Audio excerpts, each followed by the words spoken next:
Pampanga, Adjor, Adjor.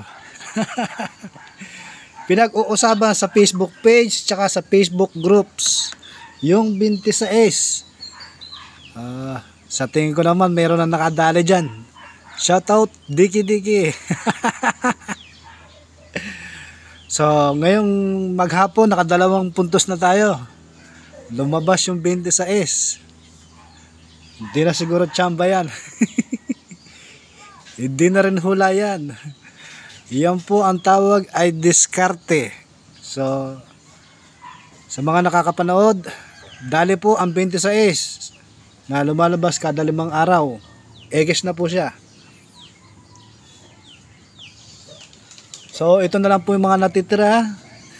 17, 2,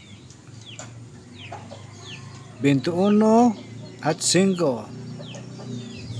So sana meron pang tumama isa dito. So sino pong nakasakay sa 26 kanina na pinag-uusapan sa Facebook group saka sa Facebook page, kahit na hindi na po tayo nag-upload sa Facebook page ay active pa rin po tayo. Nakikipag-usap pa rin po ako through comments. So dali, congrats po sa mga nanalo kung ito'y naperesa ng 32. So yun lamang po, Pampanga. Sana po eswertein po tayo ulit. June 3 panggabi. Adjor.